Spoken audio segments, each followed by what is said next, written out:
जय हिंद।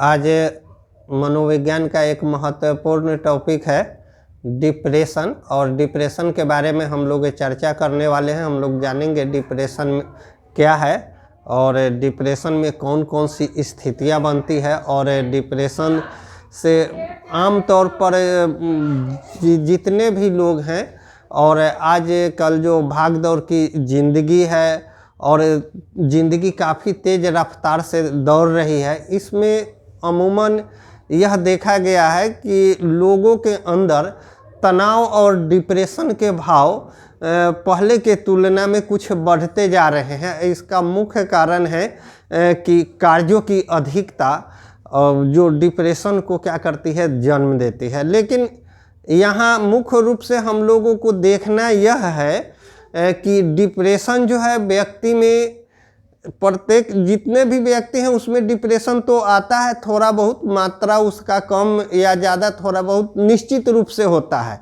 लेकिन कुछ ऐसे लोग होते हैं जिसमें यह जो तनाव की स्थिति है, मानसिक तनाव जिसको हम लोग कहते हैं, यह काफ़ी लंबे समय तक जारी रहता है। तो लंबे समय तक जब ये स्थितियां एक समान बनी रहती है, मानसिक तनाव होता रहता है, तो वह स्थिति धीरे धीरे क्या होता है, डिप्रेशन का रूप ग्रहण कर लेता है, जिसको डिस्ट्रेस भी कहते हैं हम लोग। तनाव की स्थितियां बन जाती है, और तनाव की स्थितियां जो बनती है तो वह धीरे धीरे अवसाद का रूप ग्रहण करने लगता है, और वह एक मानसिक स्थिति होती है जिसमें व्यक्ति अपने सामान्य जो व्यवहार होते हैं और जो सामान्य उनकी कार्य क्षमता होती है, जो उनकी सामान्य तौर पर कार्य प्रणाली होती है, उसमें अंतर दिखाई देने लगता है। इसी को हम लोग, यह स्थितियां जो होती है, इसी को हम लोग डिप्रेशन कहते हैं। और मुख्य रूप से आज जो हम लोग चर्चा करेंगे, डिप्रेशन पर ही चर्चा करेंगे कि किन किन कारणों से व्यक्ति डिप्रेशन में चला जाता है या डिप्रेशन के करीब होते हैं और उनके अंदर मानसिक तनाव हो जाते हैं। इन्हीं बिंदुओं पर हम लोग चर्चा करेंगे और देखेंगे कि डिप्रेशन क्या है और इससे हम लोग कैसे बचेंगे, इसके बारे में भी हम लोग जानेंगे। तो वीडियो पर पूरा बने रहिएगा। निश्चित रूप से ये हर व्यक्ति के लिए, हर उन युवाओं के लिए, हर वो स्टूडेंट के लिए ये टॉपिक काफ़ी महत्वपूर्ण है।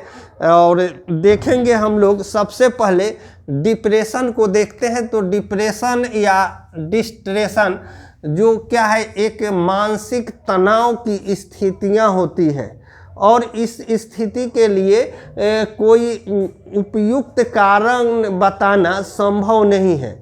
लेकिन अगर लगातार मानसिक तनाव बना रहे और कुछ समय तक, मोटा मोटी अगर 15-20 दिन आदमी एक ही चीज़ को लगातार झेल रहा है और वो तनाव की स्थिति में है, तो वह धीरे धीरे डिप्रेशन का रूप ग्रहण करता है। तो हमें यह ध्यान रखना चाहिए कि कोई भी अगर वर्क है तो उसमें अगर तनाव उत्पन्न होती है तो उसको हम लोग बहुत लंबे समय तक अपने मस्तिष्क में न रखें, ताकि वह हमें डिप्रेसित नहीं कर पाए। तो अब हम देखेंगे कि डिप्रेशन क्या है और ये कैसे होता है। तो मुख्य रूप से पहले इसके कुछ हम लोग बायोलॉजिकल फैक्टर को जानेंगे कि बायोलॉजिकल फैक्टर क्या है, इसमें कैसे काम करते हैं। तो सामान्य तौर पर हम लोग आम बोलचाल की भाषा में हमेशा ये प्रयोग करते हैं कि मूड ऑफ है। तो मूड ऑफ क्या है? मूड ऑफ होने का मतलब क्या है कि मूड डिजॉर्डर, यानी कि जो सामान्य आपकी कार्य क्षमता जो थी, सामान्य कार्य प्रणाली जो था, उसमें कहीं ना कहीं कुछ रुकावटें हैं, कुछ बाधा है। इस कारण से मूड आपका डिजॉर्डर है। और वो हो सकता है कि बायोलॉजिकल डिजॉर्डर भी हो, केमिकल एक्टिविटी के कारण भी हो। तो सबसे पहले हम इसी पर चर्चा कर लेते हैं कि मुख्य रूप से जो हमारे बॉडी को प्रसन्नचित्त रखने के लिए, खुश रखने के लिए हमारे शरीर के अंदर से कुछ हार्मोन का सिक्रेशन होता है, और ये हार्मोन जो है हमें किसी भी स्थिति परिस्थिति में व्यक्ति को उत्साहित, खुश रखने की ये प्रवृत्ति होती है उस हार्मोन में, और उस हार्मोन को हम लोग सेरोटोनिन कहते हैं। ये सेरोटोनिन जो हार्मोन होते हैं ये व्यक्ति के अंदर उत्साह और खुश रखने के भाव को उत्पन्न करते हैं। इसके स्राव से ही क्या होता है, व्यक्ति के अंदर से एक भाव उत्पन्न होता है जो व्यक्ति अपने आप को प्रसन्नचित्त महसूस करते हैं। तो एक तो ये फैक्टर है कि कभी कभी ये सेरोटोनिन समूह है, और इस समूह में 3-4 ऐसे हार्मोन्स होते हैं जो व्यक्ति के अंदर सेक्रेशन होता है। उसी में से एक है डोपामाइन। डोपामाइन जो है वह क्या है, खुश रखने वाला हार्मोन है। आदमी के अंदर एक हौसला, एक ऐसे उत्साह के भाव उत्पन्न करते हैं ताकि व्यक्ति अपने आप को खुश रखता है, और एबनॉर्मल कंडीशन से वह नॉर्मल कंडीशन में आ जाते हैं। यानी कि अगर विकट स्थिति है तो उससे धीरे धीरे वो उबरकर सामान्य स्थितियों में आ जाते हैं। जब हम लोग देखते हैं कोई दुखद घटना होती है तो क्या होता है कि हम लोग मानसिक तनाव में रहते हैं, लेकिन धीरे धीरे उससे हम लोग बाहर आ जाते हैं। तो इसमें हमारे शरीर के जो केमिकल एक्टिविटियां हैं, जो हार्मोन्स हैं, वो भी इसको वापस लाने में मदद करते हैं। तो ये बायोलॉजिकल कंडीशन हो गया। इसके द्वारा हमें क्या होती है, डिप्रेशन से लड़ने में मदद मिलती है। तो ये डिप्रेशन को का यह भी एक कारण हो सकता है कि जब ये सेरोटोनिन या इस समूह के जो हार्मोन्स है उसका सेक्रेशन में कम या ज़्यादा माने डिजॉर्डर हो गए हैं, वैसी स्थिति में आदमी धीरे धीरे स्वतः बायोलॉजिकल रूप से वह डिप्रेशन का शिकार होता चला जाता है। तो ये सबसे पहला फैक्टर है डिप्रेशन के लिए। अब दूसरा हम लोग फैक्टर देखेंगे कि फीलिंग को हम लोग हिंदी में अनुभूति कहते हैं। आदमी महसूस करता है, हमेशा व्यक्ति महसूस यह करता है, अगर कोई व्यक्ति आसपास में हो या बहुत सारे लोग क्या होते हैं ऐसा फीलिंग करने लगते हैं, अगर उनके अंदर लगातार दुख, लगातार निराशा, लगातार उम्मीद न हो, लगातार असहाय महसूस करें, जब कुछ समय तक तो वो झेल पाते हैं, निश्चित रूप से झेल लेते हैं। अगर लगातार ये स्थितियां बनी रहे तो वह उसके अंदर एक हीन भाव ग्रसित होते हैं, हीन भाव से वो ग्रसित होते हैं, और धीरे धीरे वह एक अवसाद का रूप ग्रहण करता है, जिसको हम लोग डिप्रेशन कह सकते हैं,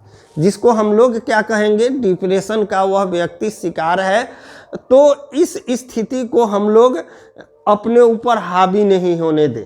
तो यह भी एक कारण हो सकता है। इस पर हम लोग बारीकी से चर्चा कर लेते हैं। दुख, कोई आदमी के साथ घटना, दुर्घटना या बहुत सारी ऐसी परिस्थितियां आती है जिसमें व्यक्ति क्या होता है, दुखी होता है, और दुख के बाद वह फिर सुख का अनुभूति करता है। तो दुख का जो घड़ी अगर लगातार कायम रहे तो वह आदमी धीरे धीरे डिप्रेशन के शिकार हो सकते हैं। तो यहाँ एक ये कारण है। आशा, जब किसी से आशा आपका ख़त्म हो जाए, आपके अंदर यह भाव बचे ही नहीं कि हमारे लिए कुछ बचा है, बिल्कुल आप निराशा हो जाएं, तो वहाँ भी आप उस स्थिति में भी आप डिप्रेशन के शिकार हो सकते हैं। दूसरा है उम्मीद। बहुत ऐसे जिंदगी हम लोग जी रहे हैं, कुछ उम्मीदें हैं, कुछ आशा है, कुछ लक्ष्य है, कुछ पाने की, लेकिन क्या होता है, लगातार जब उम्मीद नाउम्मीदी में बदलते जाते हैं, लगातार आदमी के साथ क्या होता है, असफलता हाथ लगती है, या जो वो इच्छा उनके अंदर होती है वह उन्हें प्राप्त नहीं होता है, तो धीरे धीरे आदमी जो है डिप्रेशन का शिकार हो सकता है। अब है किसी से सहायता की आप आशा रखते हैं, उम्मीद है, लेकिन आपको किसी तरह की सहायता प्राप्त नहीं हो पा रहा है। जैसे आप सुख के समय सभी को मदद किया और जब आप पर विपत्ति आई तो कोई मदद नहीं कर रहा है। आपके इष्ट मित्र हैं, आपके शाखा संबंधी हैं, आपके परिवार हैं, वो सब के सब आपका मदद नहीं कर पा रहे हैं, बिल्कुल आप असहाय हो गए हैं। वैसी स्थिति में क्या होता है, अगर ऐसी स्थितियां व्यक्ति के ऊपर लगातार हावी रहे कुछ दिनों तक, तो वह क्या होगा, धीरे धीरे यह डिप्रेशन का शिकार हो सकता है। महत्व, जब व्यक्ति का अपने समाज में, अपने परिवार में और अपने राष्ट्र में क्या होता है, अपने महत्ता को खो देता है। अब उसका कुछ उद्देश्य ही नहीं रहता है। जब वह आदमी सोचता है कि हमारा कोई महत्व नहीं है परिवार में या फिर समाज में, तो वैसी स्थिति में वो जो स्थिति होता है एक डिप्रेशन का होता है और धीरे धीरे आदमी डिप्रेशन के शिकार बन जाते हैं। और उद्देश्य और लक्ष्य की अगर लगातार उसे प्राप्ति नहीं होती है, बार बार उसे असफलता हासिल होता है, उसे यह लगने लगता है कि मैं इस समाज के लिए बेकार हूँ, वास्ट प्रोडक्ट हूँ, इस समाज में मेरा कोई महत्व नहीं है, तो वहाँ भी आदमी डिप्रेशन के शिकार हो जाते हैं। और जब आदमी रुचि और अभिरुचि से समझौता करने लगे, बहुत ऐसी स्थितियाँ बनती है कि व्यक्ति क्या करता है कि अपनी वास्तविक रुचि, अपनी वास्तविक इच्छा से भी बार बार समझौता करता है। उसे इच्छा है क्रिकेट खेलने का, उसे इच्छा है संगीत गाने का, लेकिन वैसा माहौल नहीं बन पा रहा है, वैसी परिस्थितियां नहीं हो रही है। उसे अंदर इच्छा है कि हम शाखा संबंधी का मदद करें, लेकिन वैसी स्थितियां नहीं बन पा रही है। तो जब व्यक्ति रुचि और अभिरुचि से समझौता करने लगते हैं, तो वहाँ भी धीरे धीरे अगर यह स्थितियाँ कुछ लंबे समय तक रह जाता है, तो वह व्यक्ति धीरे धीरे डिप्रेशन की ओर बढ़ने लगता है। तो वैसी स्थितियों को, और एक और है जब अपनों से लगा अलगाव, व्यक्ति को कभी कभी ऐसी भी स्थितियाँ आ जाती है कि जब व्यक्ति अपने आप को अपने समाज से, अपने परिवार से, अपने धर्म से अलग रखने लगता है, अलग रहने लगता है, उसका व्यवहार अलग होने लगता है, तो वैसी स्थिति में वह व्यक्ति धीरे धीरे डिप्रेशन का शिकार हो जाता है। तो इन सभी चीज़ों पर अगर हम ध्यान देंगे कि ऐसी स्थितियां लगातार कायम नहीं रहें, क्योंकि जब व्यक्ति है तो निश्चित रूप से प्रत्येक व्यक्ति, चाहे वह कितना भी तेज न हो, क्यों न हो, IQ लेवल कितना भी ज़्यादा हो, प्रखर बुद्धि के ही क्यों न हो, लेकिन सबके अंदर थोड़ा न थोड़ा डिप्रेशन का भाव आता है। लेकिन उसके जो अंदर मैकेनिज्म होते हैं बुद्धि के, और उसके अंदर जो समायोजन की क्षमता होती है अपने बुद्धि के द्वारा, वह क्या करता है, उस डिप्रेशन से आसानी से बाहर निकल जाते हैं। लेकिन कुछ व्यक्ति क्या होते हैं, उसके शिकार बन जाते हैं। तो वास्तव में शिकार नहीं बनना है डिप्रेशन को, अपने ऊपर डिप्रेशन नहीं आने देना है, अवसाद उत्पन्न नहीं होने देना है। आज हमारे युवा पीढ़ी में यह भी देखा जा रहा है कि वो डिप्रेशन के शिकार अधिक हो रहे हैं। पढ़ाई में उन्हें सफलता नहीं मिल रही है या किसी तरह के बाधा उत्पन्न हो रही है, तो वो बार बार डिप्रेसित हो जाते हैं।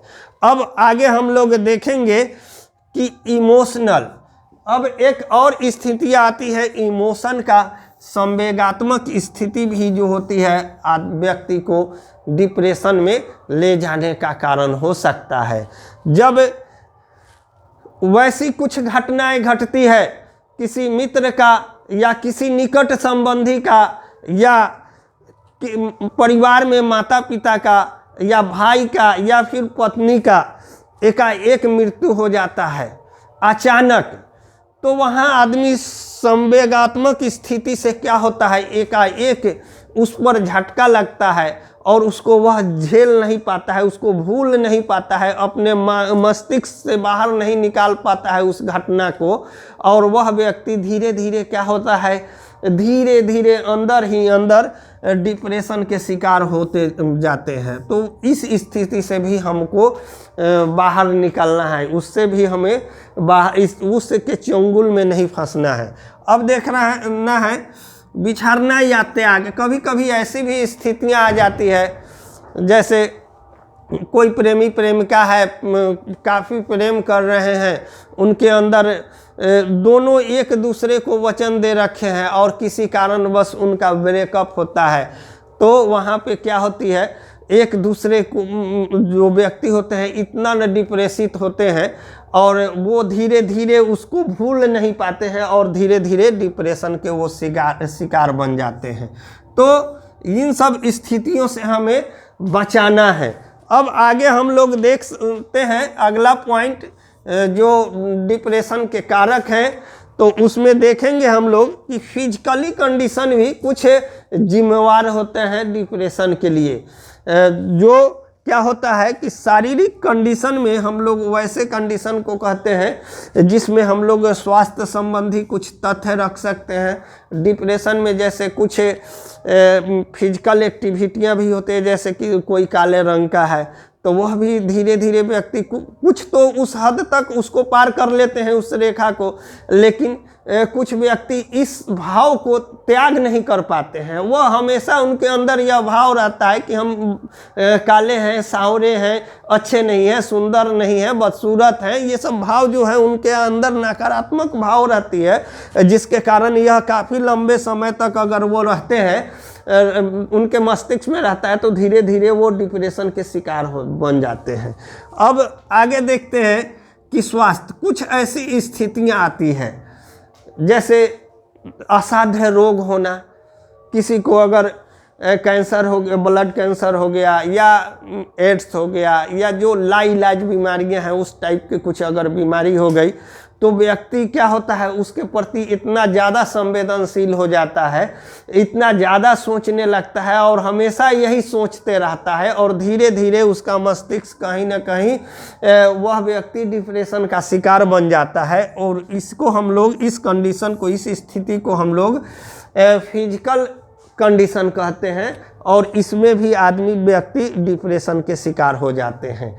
और कुछ व्यायाम, इसको, इस स्थितियां को हम लोग डिप्रेशन से बाहर आने के लिए कुछ व्यायाम करेंगे, फिजिकल एक्टिविटी करेंगे, निश्चित रूप से हमारे अंदर जो कुछ अच्छे हार्मोन, जो खुश रखने वाले हार्मोन का सेक्रेशन होगा, जिससे हम इस तनाव से मुक्त हो सकते हैं। आगे हम लोग देख लेते हैं विमुखता। एक स्थितियां यह भी व्यक्ति के पास आता है कि वह कभी कभी अपने जो रिलेशनशिप होते हैं, जो उनका मुख्य रिलेशन होता है, उसको इतने दायरे में बांध देते हैं, इतने दायरे में सीमित कर देते हैं कि व्यक्ति धीरे धीरे उनसे अन्य लोग क्या करते हैं कि विमुख होने लगते हैं। विमुख होने लगते हैं तो धीरे धीरे ये अलगाव बढ़ता है और यह अलगाव धीरे धीरे लंबा समय तक होता अगर रह जाता है तो वह व्यक्ति धीरे धीरे डिप्रेशन का शिकार बन जाता है। अब आगे कुछ और हम बिंदु पर चर्चा कर लेते हैं कि कंपटीशन, कुछ बच्चों में यह मुख्य रूप से युवाओं के लिए है, क्योंकि हमारे युवा जो है स्टूडेंट, वो भी डिप्रेशन के शिकार कहीं ना कहीं बन जाते हैं। तो हम उनके लिए यह संदेश देना चाहेंगे कि हमेशा उनके अंदर कंपटीशन की भावना निश्चित रहे कंपटीशन की भावना, लेकिन पॉजिटिव थिंकिंग के तौर पर, और ये अपने अंदर भाव न रखें कि हमेशा हमें जीत ही मिलेगी, और ये भाव न रखें कि हम प्रत्येक प्रतियोगी परीक्षा में सफल ही बनेंगे। यह भाव भी स्टूडेंट को क्या करता है कि जब स्टूडेंट के अंदर क्या होता है, यह सोचता है कि हम निश्चित रूप से सफल होंगे और उसे किसी कारणवश असफल हो जाता है, तो वहाँ क्या होती है, कि उसके वह रिजल्ट, वह परिणाम जो है इस तरह से उसके मस्तिष्क पर असर डालते हैं कि बच्चा धीरे धीरे डिप्रेशन का शिकार बन जाता है। तो ऐसी स्थिति नहीं रखें अपने अंदर। अपने मन में ये भाव न रखें कि प्रत्येक प्रतियोगी परीक्षा हम पास ही करेंगे और हर जगह पे हम सफल ही बनेंगे। तो कंपटीशन की भावना रखना है, लेकिन उस हद तक नहीं कि हम डिप्रेशन के शिकार बन जाएं, वैसा नहीं होना चाहिए। अब आगे देखते हैं, कुछ अन्य अदर कारक भी हैं जो डिप्रेशन को क्या करते हैं, उत्पन्न करते हैं। तो इन विभिन्न कारणों पर हम लोग चर्चा नेक्स्ट टॉपिक में करेंगे, जिसमें हम लोग ईगोस्टिक सुसाइड के बारे में जानेंगे कि ईगोस्टिक सुसाइड क्या है, और फिर एक और टॉपिक में हम लोग जानेंगे कि डिप्रेशन को कैसे कम करें। ये तो डिप्रेशन के कारक है और इसको कम कैसे करें हम लोग नेक्स्ट टॉपिक में जानेंगे। और निश्चित रूप से आप लोगों को यह टॉपिक अच्छा लगा होगा। मिलते हैं हम लोग नेक्स्ट वीडियो में, तब तक के लिए जय हिंद।